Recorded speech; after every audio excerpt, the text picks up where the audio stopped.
Donc nous saluons tous les enfants de Dieu, nous bénissons l'Éternel qui dispose encore favorablement ce temps, afin que nous puissions nous exhorter toujours tout autour de la parole. Donc nous sommes toujours sur l'enseignement qui est intitulé les lieux, le lieu de tourment et le lieu de repos. Okay? Donc le lieu de tourment et les lieux de repos. Prenons nos Bibles sans plus tarder. Allons rapidement dans le livre de Luc, chapitre 16, verset 19. L'Écriture nous dit: il y avait un homme riche qui était vêtu de pourpre, de fin lin, et qui menait chaque jour joyeuse et brillante vie. Un pauvre, couvert d'ulcères, du nom de Lazare, était couché à son portail. Il aurait désiré se rassasier de ce qui tombait de la table du riche. Même les chiens venaient lécher ses ulcères. Le pauvre mourut et fut porté par les anges dans le sein d'Abraham. Le riche aussi mourut et fut enseveli. Dans le séjour des morts, il leva les yeux, et en proie au tourment, il vit de loin Abraham et Lazare dans son sein. Il s'écria: Père Abraham, aie pitié de moi, et envoie Lazare pour qu'il trempe le bout de son doigt dans l'eau et me rafraîchisse la langue, car je souffre dans cette flamme. Abraham répondit: Mon enfant, souviens-toi que tu as reçu tes biens pendant ta vie, et que de même Lazare a eu les maux. Maintenant, il est ici, consolé, et toi, tu souffres. En plus de tout cela, entre nous et vous se trouve un grand abîme, afin que ceux qui voudraient passer d'ici vers vous ne puissent le faire, et qu'on ne parvienne pas non plus de là vers nous. Le riche dit: je te demande donc, Père, d'envoyer Lazare dans la maison de mon père, car j'ai 5 frères qui leur apportent son témoignage, afin qu'ils ne viennent pas aussi dans ce lieu de tourment. Abraham répondit: ils ont Moïse et les prophètes qui les écoutent. Et il dit: non, Père Abraham, mais si quelqu'un des morts va vers eux, ils se repentiront. Et Abraham lui dit: s'ils n'écoutent pas Moïse et les prophètes, ils ne se laisseront pas persuader, même si quelqu'un ressuscité d'entre les morts. Parole du Seigneur. Donc c'est le texte, la portion d'écriture que nous avons essayé de prendre afin de pouvoir entrer dans le thème que nous avions intitulé le lieu de tourment et les lieux de repos. Donc nous avons vu que même dans l'Ancienne Alliance, en fait, c'était des choses qui étaient déjà mentionnées quand on parle des lieux de tourment et des lieux de repos. Nous avions essayé de voir un peu les termes même hébreux, vous voyez, qui parlent de Sheol et toutes ces affaires-là. Okay? Aujourd'hui, nous allons essayer d'un peu d'évoluer par rapport à ce thème-là. Nous allons voir aussi, nous allons essayer de voir, par exemple, prendre une écriture, une portion d'écriture dans 1 Samuel chapitre 28. Vous voyez, l'histoire où on voit Saül aller consulter une personne qui faisait la divination, autrement dit une sorcière. Okay? Ici, on voit en fait que dans l'Ancienne Alliance, vous voyez, dans l'Ancienne Alliance, avant l'œuvre de la croix, vous voyez, celui qui détenait les clés de la mort et du séjour des morts, c'était le diable. Vous voyez? Laissons un doigt dans 1 Samuel 28. Allons rapidement dans le livre de Hébreux.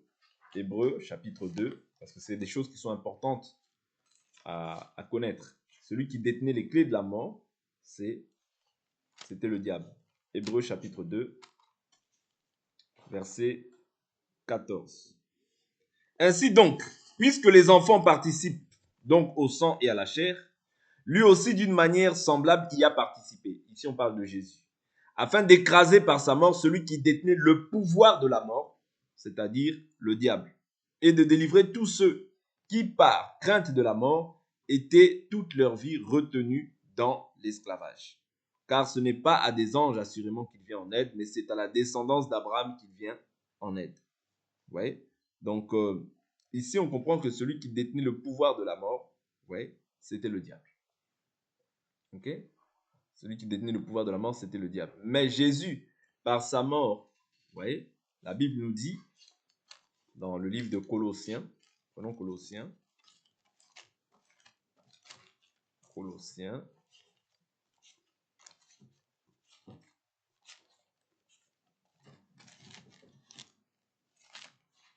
je suis dans Éphésiens, Colossiens, chapitre 2,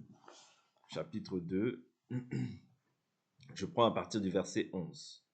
L'Écriture nous dit, en lui aussi vous avez été circoncis d'une circoncision qui n'est pas faite par la main des hommes, c'est-à-dire le dépouillement du corps de la chair, la circoncision du Christ. Enseveli avec lui par le baptême, vous êtes aussi ressuscités en lui et avec lui par la foi en la puissance de Dieu qui l'a ressuscité d'entre les morts. Vous qui étiez morts par vos offenses et par l'incirconcision de votre chair, il vous a rendu à la vie avec lui en nous faisant grâce pour toutes nos offenses. Il a effacé l'acte rédigé contre nous et dont les dispositions nous étaient contraires. Il l'a supprimé, en le clouant à la croix. Il a fait quoi? Il a dépouillé. Il a dépouillé. Premièrement, les principautés. Les principautés, nous avions vu cela dans un enseignement précédent, c'est un lieu où en fait, par exemple, des démons, peut-être un démon, ou bien dans une contrée quelconque, où les démons peuvent régner. On appelle ça une principauté. Nous avions déjà vu ça plusieurs fois, mais on va essayer de revenir par la grâce de Dieu sur ces enseignements. Mais ce n'est pas notre sujet. Et les pouvoirs, donc ça, il les a aussi dépouillés. Et les a publiquement livrés en spectacle. En triomphant d'eux par la croix. C'est-à-dire c'est par la croix que Jésus maintenant a triomphé. Premièrement des principautés, des pouvoirs, et il a fait quoi? Il les a livrés en spectacle. Maintenant, qu'est-ce qui s'est passé à la croix? Qu'est-ce qui s'est passé à la croix? Allons rapidement dans le livre de 1 Pierre. Dans le livre de 1 Pierre.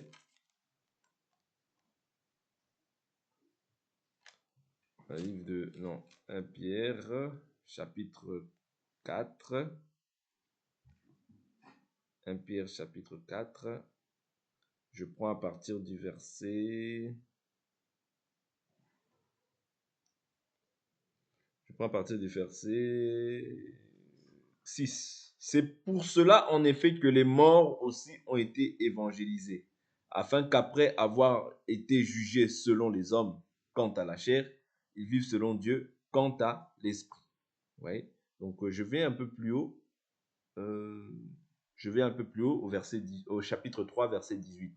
En effet, Christ aussi est mort une seule fois pour les péchés.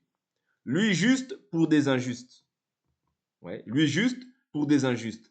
Afin de vous amener à Dieu. Mis à mort selon la chair, il a été rendu vivant selon l'esprit. Par cet esprit, ça c'est très important cette écriture, il faut la connaître. Par cet esprit, il est aussi allé prêcher aux esprits en prison. Vous comprenez? C'est-à-dire que lorsque Jésus meurt, qu'est-ce qu'il fait? Il va prêcher les esprits qui étaient en prison. C'est-à-dire ceux qui étaient retenus captifs, dans le séjour des morts. Parce que autrefois, les gens allaient dans le séjour des morts. Mais nous avons vu après, dans le sein d'Abraham, nous avons vu. Mais par cet esprit, c'est-à-dire en esprit, Jésus est allé prêcher aussi aux esprits en prison. Aux esprits en prison, qui avaient été rebelles autrefois lorsque la patience de Dieu se prolongeait au jour où Noé construisait l'arche dans laquelle un petit nombre de personnes, c'est-à-dire 8, furent sauvées à travers l'eau. Donc ici, on voit que par l'esprit, Jésus est allé aussi dans les régions inférieures, séjour des morts, pour aller prêcher aux esprits qui étaient en prison. Donc, au jour d'aujourd'hui, quand quelqu'un meurt en Christ, il meurt, c'est-à-dire on voit ça dans Luc chapitre 16, il va dans les lieux de repos, il va se reposer de ses œuvres. Je prends une écriture encore, une autre écriture qu'on n'avait pas touchée la dernière fois, mais je vais essayer de toucher cette écriture aujourd'hui. Je prends Apocalypse chapitre 6. Apocalypse chapitre 6. Quand il ouvrit, verset 9, quand il ouvrit le 5e sceau, je vis sous l'autel les âmes de ceux qui avaient été égorgés à cause de la parole de Dieu et du témoignage rendu. Ils crièrent d'une voix forte, jusqu'à quand, Maître et Saint et véritable, tardes-tu à faire justice et à venger notre sang sur les habitants de la terre? Une robe blanche fut donnée à chacun d'eux. Il leur fut dit de se tenir en repos quelque temps encore, jusqu'à ce que soient au complet leurs compagnons de service et leurs frères qui allaient être mis à mort comme eux. Vous voyez? C'est-à-dire, qu'est-ce que le Seigneur attend? Que le nombre soit complet. Vous voyez? Que le nombre soit complet. C'est alors qu'après, le jugement aussi s'abattra sur ceux qui n'ont pas cru. Vous comprenez? Donc, c'est ça. Donc, ici, on voit aussi ceux qui avaient été tués. Vous voyez? L'âme continue à parler. C'est ce que nous avions essayé de voir la dernière fois, que le corps retourne à la poussière. Vous voyez? Mais l'âme est toujours vivante. Vous voyez? L'âme est toujours vivante. OK? Et là, on voit l'âme des personnes, mais ils furent quoi? Revêtus d'une robe blanche. Donc, c'est très important de comprendre que l'âme vit toujours, mais que au jour d'aujourd'hui, celui maintenant qui détient les clés de la mort, ce n'est que le Seigneur. C'est le Seigneur par rapport à quoi? Apocalypse toujours, chapitre 1. Chapitre 1. Prenons le verset Apocalypse chapitre 1. Prenons le verset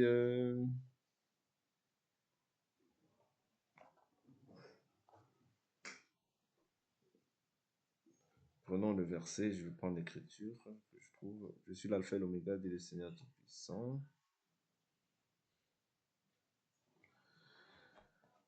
Apocalypse 1, je cherche l'écriture. Voilà, j'ai trouvé. Apocalypse 1, verset 17. L'écriture dit, quand je le vis, je tombais. Ici, c'est Jean. Hein? Ouais, ici, c'est Jean. Il dit, quand je le vis, je tombais à ses pieds, comme mort. Il posa sur moi sa main droite en disant, sois sans crainte, moi je suis le premier et le dernier, le vivant. J'étais mort et me voici vivant au siècle des siècles. Je tiens les clés de la mort et du séjour des morts. Vous comprenez? Quand est-ce que Jésus a récupéré les clés de la mort et du séjour des morts? C'est à la croix. Lorsqu'il a dépouillé les principautés, les autorités, les puissances, les pouvoirs. Vous comprenez? Maintenant, il dit que je tiens les clés de la mort et du séjour des morts. Ouais. Écris donc ce que tu as vu, ce qui est, ce qui va et ce qui va se produire ensuite. Ouais. Donc ici, on voit que maintenant, celui qui détient les clés de la mort et du séjour des morts, ce n'est que Jésus. Mais autrefois, avant l'œuvre de la croix, celui qui détenait en fait les clés de la mort et du séjour des morts, c'était le diable. Voilà pourquoi, quand on voit dans 1 Samuel chapitre 28, j'ai pris la peine de pouvoir expliquer ces choses-là. Voilà pourquoi dans 1 Samuel chapitre 28, on peut voir que lorsque Saül se rend vers la femme qui pratique la divination, il peut invoquer l'esprit. En fait, cette femme-là qui pratique la divination, pas Saül lui-même, bien que ces pratiques-là étaient interdites, et le sont toujours. Vous voyez? Prenons l'écriture d'abord et après on va aller dans 1 Samuel. Prenons l'écriture d'abord, après on va aller dans 1 Samuel. Allons dans Lévitique. Lévitique chapitre 18, on n'est pas pressé. Ce sont des pratiques qui sont interdites. C'est-à-dire que moi, en tant qu'un enfant de Dieu, je ne peux pas parler aux morts. Si aujourd'hui, moi, il arrivait que moi je meurs, tu ne peux plus parler avec moi. Parce que moi, mon souvenir est oublié. Vous comprenez? Tu ne peux pas aussi pleurer. Quand tu pleures, tu commences à parler avec un mort. Non. Oh, tu m'as laissé. Pourquoi tu m'as laissé? Tu avais dit que tu allais nous donner ça. Maintenant, tu es parti avant l'heure. Voilà pourquoi, papa? Non. C'est-à-dire que là, dès lors où mon corps est déclaré inerte, mort, c'est-à-dire qu'il n'y a plus maintenant de relation entre les morts et les vivants. C'est-à-dire que celui qui va même peut-être te répondre là, tu vas être maintenant en relation avec des esprits mauvais. Faites attention. Vous voyez? Faites attention. On ne dialogue pas avec les morts. Leur souvenir est oublié. Même si tu parles là, tu vas parler, la personne qui va peut-être se présenter devant toi, c'est peut-être même un esprit mauvais. Ouais. Donc c'est très important de comprendre ces choses-là, qu'on ne dialogue pas avec les morts. Je prends Lévitique chapitre 18. Lévitique chapitre 19 même, veuillez m'excuser. 19, l'écriture nous dit, je cherche l'écriture qui parle de, on ne peut pas dialoguer avec les morts. Je suis au verset, bon, je prends d'abord le verset 26. L'écriture nous dit, vous ne mangerez rien avec du sang, vous ne livrerez pas à des pratiques occultes, vous ne tirerez pas de présage. Ok? Je prends verset 28. Ici, il nous parle d'incision. Verset 31, il nous dit, ne vous tournez pas vers ceux qui évoquent les esprits, ni ceux qui prédisent l'avenir, Ne les recherchez pas de peur de vous souiller avec eux. Je suis l'Éternel, votre Dieu. Ouais. Prenons encore le chapitre 20 de Lévitique au verset 6. Prenons verset 6. Si une personne se tourne vers ceux qui évoquent les morts ou vers ceux qui prédisent l'avenir pour se prostituer avec eux, je tournerai ma face contre cette personne et je la retrancherai du milieu de son peuple. Vous comprenez? Donc toi, un enfant de Dieu, tu ne peux pas invoquer ou bien te tourner vers ceux qui évoquent les morts. Non. Ouais. C'est une pratique qui est interdite. Je prends encore Deutéronome chapitre 18, verset 9. Deutéronome 18, verset 9. Lorsque tu seras entré dans le pays que l'Éternel ton Dieu te donne, tu n'apprendras pas à imiter les pratiques horribles de ces nations-là. Qu'on ne trouve pas chez toi personne qui fasse passer son fils ou sa fille par le feu, personne qui se livre à la divination, vous voyez, ça c'est ce à quoi Saül s'est livré, qui tire des présages, qui ait recours à des techniques occultes ou à la sorcellerie, qui jette des sorts, personne qui consulte ceux qui évoquent les esprits ou prédisent l'avenir, personne qui interroge les morts. Oui. En effet, quiconque se livre à ces pratiques est en horreur à l'Éternel. Et c'est à cause de ces horreurs que l'Éternel, ton Dieu, va déposséder ces nations devant toi. Tu seras entièrement consacré à l'Éternel, ton Dieu, car ces nations que tu déposséderas écoutent les tireurs de présages et les devins. Mais à toi, l'Éternel, ton Dieu, ne le permet pas. Voilà pourquoi je vous dis dans l'exhortation, tu peux être avec quelqu'un dans ta vie. Dieu peut permettre que lui fasse ça et qu'il ne lui arrive rien. Mais à toi, quand tu agiras ainsi, la sentence va s'abattre sur ta vie. Pourquoi? Parce que toi, maintenant, tu appartiens à l'Éternel. Tu appartiens à l'Éternel. Voilà pourquoi toi, tu ne peux pas agir comme agissent les nations. Ouais. Ce sont des pratiques qui sont réservées aux nations, mais pas à ceux qui connaissent Dieu. Oh, je vais faire des lignes pour voir comment est-ce que je vais vivre longtemps. Donc, quand tu acceptes qu'on consulte des lignes, il faut refuser ça. Oh, je vais consulter l'horoscope. Refuse ça, c'est la sorcellerie. Vous comprenez? Toutes les choses, vous ne ferez pas appel à ceux qui évoquent les esprits. Ce sont des esprits. Derrière chaque action qu'un homme pose, il y a un esprit. Vous comprenez? D'où il est très important d'être bien fondé, d'être bien instruit sur ces choses-là, afin que toi, tu ne te livres pas à ces pratiques-là. Parce que toute personne qui agit ainsi est en abomination à l'Éternel. 1 Samuel, chapitre 28, verset 7. Saül dit à ses serviteurs, cherchez-moi une femme qui évoque les morts. Vous voyez, c'était des choses qui étaient interdites. Et j'irai l'interroger. Ses serviteurs lui dirent, à Endor, il y a une femme qui évoque les morts. Alors Saül se déguisa, prit d'autres vêtements et partit avec 2 hommes. Ils arrivèrent de nuit chez la femme. Saül lui dit, pratique la divination pour moi en évoquant un mort et fais-moi monter celui que je te dirai. La femme lui répondit, voici, tu sais ce que Saül a fait, comment il a retranché du pays ceux qui évoquent les morts et ceux qui prédisent l'avenir. Pourquoi donc tends-tu un piège à ma vie pour me faire mourir?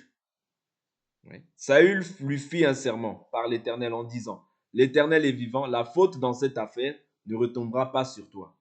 La femme dit, que veux-tu que je te fasse monter? Qui veux-tu que je te fasse monter? Et il répondit, fais-moi monter Samuel. Fais-moi monter Samuel. Lorsque la femme vit Samuel, elle poussa un grand cri et dit à Saül, pourquoi m'as-tu trompé? Tu es Saül. Le roi lui dit, sois sans crainte, mais que vois-tu? La femme dit à Saül, je vois un être divin qui monte de la terre. Oui. Il lui dit, quelle apparence a-t-il? Elle répondit, c'est un vieillard qui monte. Il est enveloppé d'un manteau. Saül reconnut que c'était Samuel et il s'inclina le visage contre terre et se prosterna. Samuel dit à Saül, pourquoi m'as-tu troublé en me faisant monter? Saül répondit, je suis dans une grande détresse. Les Philistins me font la guerre et Dieu s'est écarté de moi. Il ne m'a répondu ni par l'intermédiaire des prophètes, ni par des songes, et je t'ai appelé pour que tu me fasses connaître ce que je dois faire. Samuel dit, pourquoi donc me consultes-tu? puisque l'Éternel s'est écarté de toi et qu'il est devenu ton adversaire. L'Éternel a pris ses dispositions, comme il te l'a dit, par mon intermédiaire. L'Éternel a déchiré la royauté d'entre tes mains et l'a donnée à l'un de tes proches, à David. Puisque tu n'as pas écouté la voix de l'Éternel et que tu n'as pas infligé l'ardeur de sa colère à Amalek, l'Éternel t'inflige aujourd'hui ceci. Et même l'Éternel livrera Israël avec toi entre les mains des Philistins. Demain, toi et tes fils, vous serez avec moi, et l'Éternel livrera le camp d'Israël entre les mains des Philistins. Aussitôt, Saül tomba à terre de toute sa hauteur, et les paroles de Samuel le remplirent d'effroi.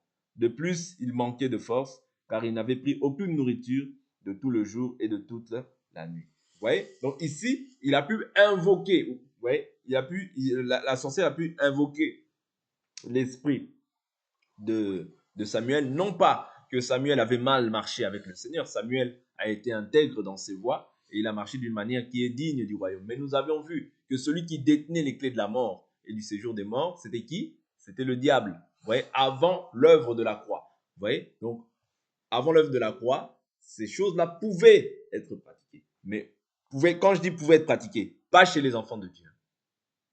Mais les sorciers, les occultistes pouvaient agir ainsi. Vous comprenez? Mais au jour d'aujourd'hui, vous voyez, ces choses-là ne peuvent pas être faites. Pourquoi? Parce qu'au jour d'aujourd'hui, nous sommes dans le repos en Christ. Vous comprenez? Nous sommes dans le repos en Christ. Bien que nous avions vu que nous sommes dans le séjour des morts, mais celui qui détient les clés de la mort et du séjour des morts, aujourd'hui, c'est Christ. Vous comprenez? Mais avant la croix, celui qui détenait les clés de la mort, c'était qui? C'était le diable. Mais Christ, à la croix, qu'est-ce qu'il a fait? Il a dépouillé les principautés, les autorités, les pouvoirs, et il a triomphé d'eux maintenant. Comment? Par la croix. Voilà pourquoi, maintenant, à la croix, ces choses-là ne peuvent pas être faites. Vous comprenez? Est-ce que vous comprenez? Pour que vous ne dites pas, mais comment ça se fait? Non. Ces choses-là ont été faites déjà par une personne qui pratique les arts divinatoires. Une personne qui est sorcière. Oui. Et Saül, en agissant ainsi, bien que cette chose-là lui avait déjà été dite de son vivant, oui, mais Dieu a réitéré cette chose. Mais, comme il a commis cette erreur aussi, encore d'aller consulter une personne qui commettait la divination, vous voyez, cette chose-là lui a aussi été imputée comme étant un péché. Parce que la loi en Israël défendait qu'on puisse aller consulter les personnes qui évoquent les morts. Vous comprenez? Donc, il est très important que nous comprenions à ce niveau-là que c'est un péché qu'il a commis en agissant ainsi. Et comme il a agi ainsi aussi, la mort maintenant devait venir. Parce qu'il y avait déjà eu désobéissance au préalable, mais par la suite de cette désobéissance, il a ajouté encore à cette désobéissance le fait d'aller maintenant consulter ceux qui évoquent les morts. Vous voyez? Donc, le séjour des morts, c'est quelque chose qui existait, qui a existé et qui sera toujours. Mais maintenant, si on peut dire ainsi, celui qui détient les clés de la mort et du séjour des morts, ce n'est plus le diable, mais c'est Jésus, selon que nous l'avons vu dans le livre de Hébreux, vous voyez, chapitre 2, selon que nous avons vu dans le livre de Apocalypse aussi, vous voyez, où on voit que Jésus lui-même dit, je détiens les clés de la mort et du séjour des morts. Mais qu'est-ce que Jésus est allé faire lorsqu'il est parti dans les régions inférieures? Il est parti, évangéliser, ceux qui étaient maintenus, ceux qui étaient en prison, en prison. Il est parti les évangéliser. Ok? Il est parti les évangéliser. Éphésiens chapitre 4. Je prends Éphésiens chapitre 4. Je prends à partir du verset. Je prends à partir du verset.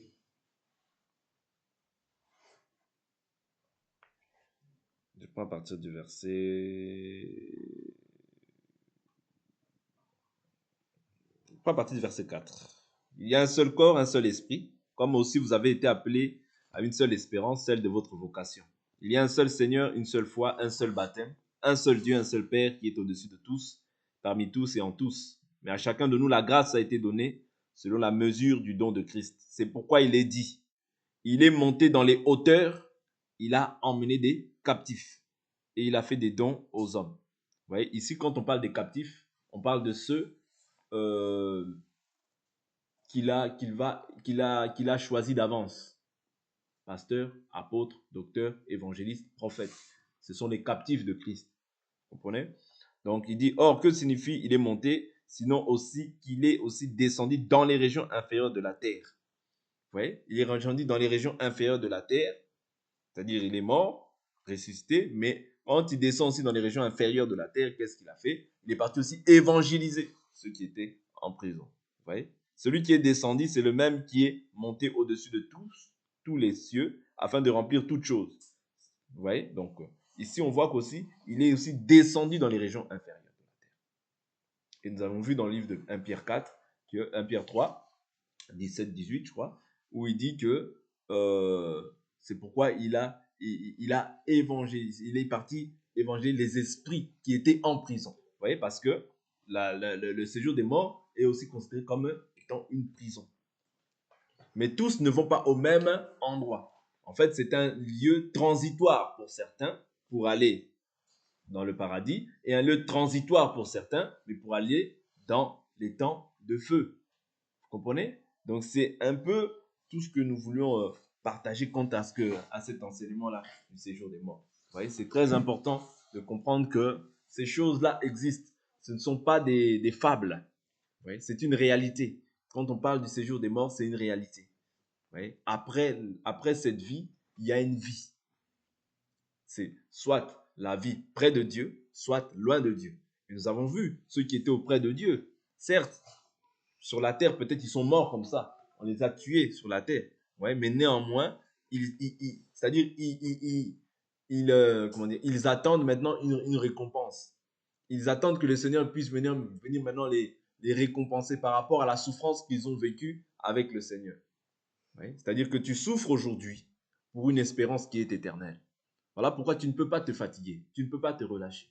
Toi qui as mis ta main à la charrue, toi qui as confessé Jésus-Christ comme Seigneur et Sauveur, garde cette parole. Ne te décourage pas. Vous voyez? L'espérance que nous confessons est certaine. L'espérance que nous confessons est certaine. Toutes ces choses-là nous ont été écrites pourquoi? Pour notre édification. Vous voyez? Et pour qu'en les prêchant, vous croyez que Jésus est le Christ. Et qu'en lui, vous avez la vie éternelle. En lui seul. Ouais. Si tu sors de Jésus, tu perds toutes les promesses. N'oubliez pas ces choses-là. C'est en Jésus que se trouvent toutes les promesses. En dehors de Jésus, ce n'est pas les promesses. Il y aura des promesses, mais les promesses maintenant de malédiction, ouais, qui vont t'accompagner. Parce qu'il y avait des promesses de bénédiction pour le peuple de Dieu. Mais il y avait aussi les malédictions qui étaient aussi attachées à eux lorsqu'ils sortiraient en fait de la voie du Seigneur. Voilà pourquoi tu mets la main à la charrue. Tu dois être digne de ce nom. Parce que n'oublie pas, le nom de Dieu est invoqué sur ta vie. Vous voyez? Si nous persévérons jusqu'à la fin.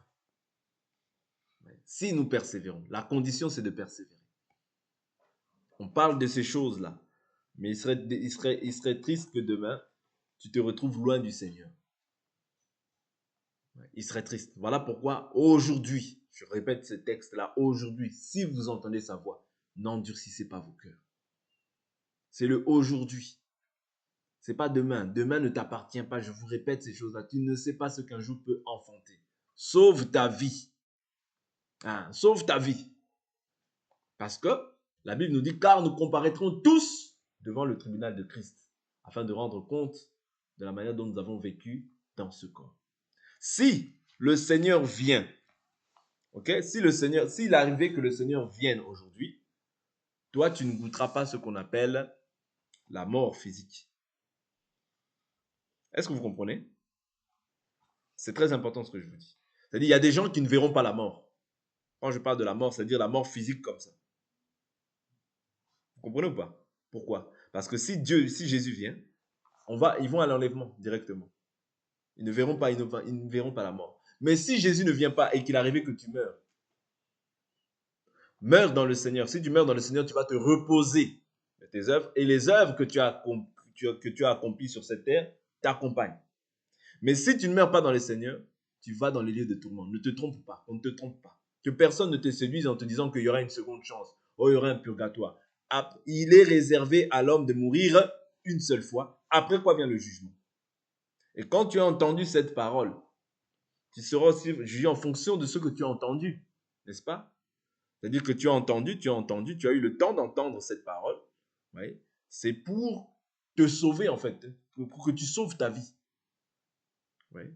Parce que celui qui veut garder sa vie, Jésus lui dit qu'il la perdra. Mais celui qui perdra sa vie à cause de moi et à cause du royaume, qu'est-ce qu'il fait? Il la retrouvera. Et je vais prendre une dernière écriture qui dit, là où Jésus dit, ne craignez pas ceux qui peuvent tuer la chair et le sang, ouais, mais craignez plutôt celui qui peut tuer la chair et emmener l'âme dans la géhenne. C'est-à-dire, Jésus parle de ces choses-là pour nous dire que c'est vrai, c'est des choses vraies. Ouais. Ce sont des choses qui sont réelles, véritables. Non pas pour vous jeter l'effroi, mais pour que chacun prenne conscience que maintenant, ma vie, ouais, je dois marcher consciemment. Consciemment qu'il y a un jugement à venir. Consciemment que les actes que je pose, en bien ou en mal, je serai jugé en fonction de ces actes. Marche comme une personne qui sait qu'elle va être jugée. Ouais. C'est ça qui nous permet de ne pas aussi nous livrer à des péchés. Parce que toi, tu sais que tu as une espérance. Sinon, la Bible nous dit mangeons et buvons car demain, nous mourrons. Mais si nous avons l'espérance, nous nous sanctifions afin que Dieu soit glorifié dans notre corps. Ok? Donc, on va s'arrêter là. Même pour cet enseignement, on va s'arrêter là et on va prier.